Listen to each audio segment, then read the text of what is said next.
Kan pada jatuh tempo yang memang itu harus segera dibayarkan.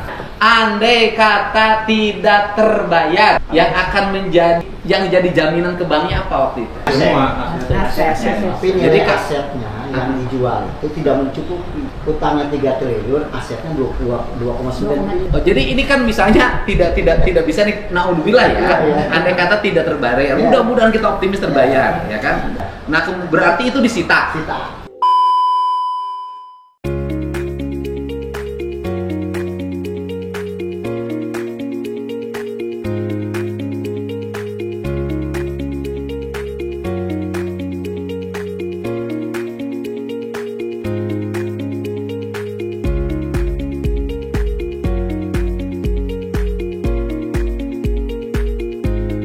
Halo Rek, Bandara Kertajati terancam bangkrut. Ketemu lagi dengan Canto. Kali ini kita akan ulik soal Bandara Kertajati. Banyak nih yang penasaran soal biaya operasional, utang sana sini, sampai rencana solusi dari Kang Deddy Mulyadi. Yuk kita bongkar bareng-bareng biar makin paham. Tarik Cak!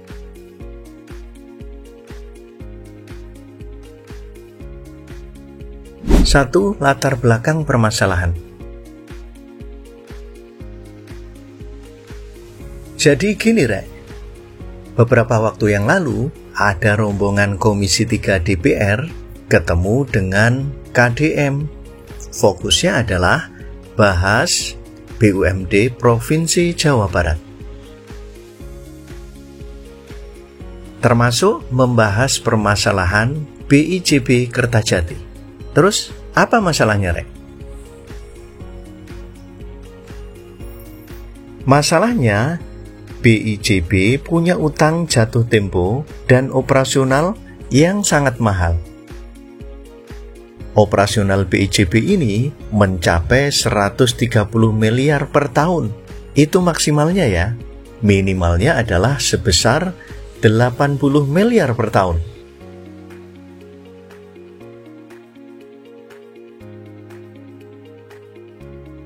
Jadi Rek, rata-rata biaya operasional per bulan ini sebesar 2 miliar. Untuk tahun ini, penyertaan modal dari APBD 2025 cuma sebesar 50 miliar. Padahal dulu pernah sebesar 56 miliaran. Jadi, 11 jutaan per bulan itu belum cukup, teman-teman.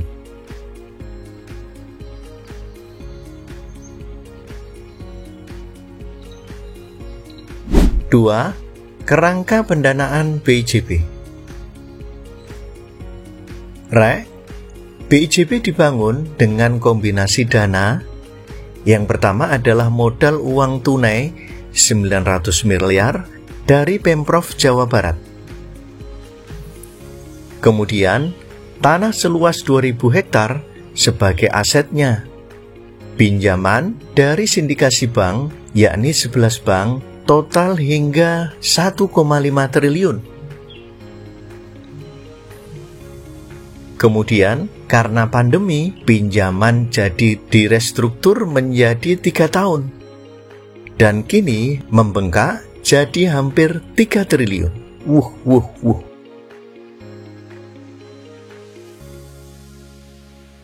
Uangnya kan dipakai untuk bikin infrastrukturnya. Tapi, yang jadi jebakan, BIJB belum bisa menghasilkan pendapatan yang setimpal.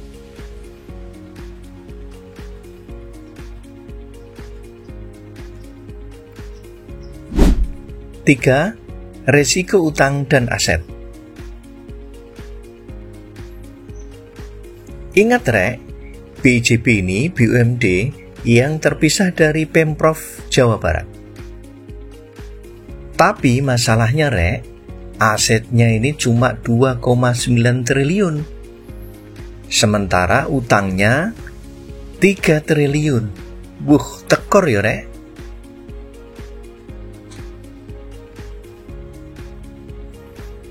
Kalau gagal bayar, mau disita, asetnya saja masih kurang. Kang Deddy bilang, naudzubillah, jangan sampai seperti itu.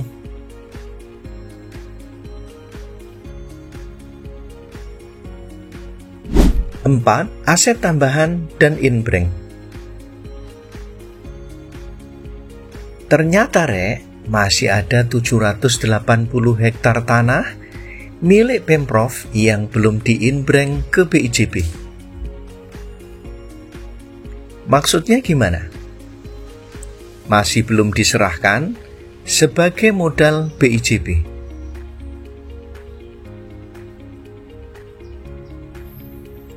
Rencana mereka tambah modal dasar BIJB dari 1,2 triliun jadi 10 triliun. Tujuannya apa? Nambah kepercayaan investor plus ruang finansial. 5. Solusi dari Kang Deddy Mulyadi. Solusi dari KDM adalah yang pertama, integrasi transportasi. Jadi yang pertama harus tersambung Bandung Kertajati dengan biaya yang murah. Soalnya banyak orang yang lebih suka ke Jakarta karena biayanya lebih murah dan juga cepat. Kalau transportasi ke Kertajati murah, orang pasti milih ke sini ya. Yang kedua, subsidi tiket dan transportasi. Transportasi bis disubsidi, kalau 3 juta jadi 1,5 juta. Orang jadi mau pakai. Tiket pesawat bisa juga disubsidi supaya maskapai mau membuka rute baru di Bandara Kertajati. Kemudian yang ketiga, fokus umroh. KDM kasih contoh, yuk targetkan rute umroh dulu. Masih banyak orang tiap hari pergi umroh. Tarif bisa kita dorong supaya terjangkau. Subsidi di bis plus hotel bisa jadi paket hemat. Orang pasti antusias. Oke itulah rangkuman masalah BIJB dan solusi dari Kang Deddy Mulyadi. Modal tambahan, aset inbranch, transportasi dan tiket subsidi, fokus rute umroh, itu adalah solusi-solusi yang ditawarkan ke depan.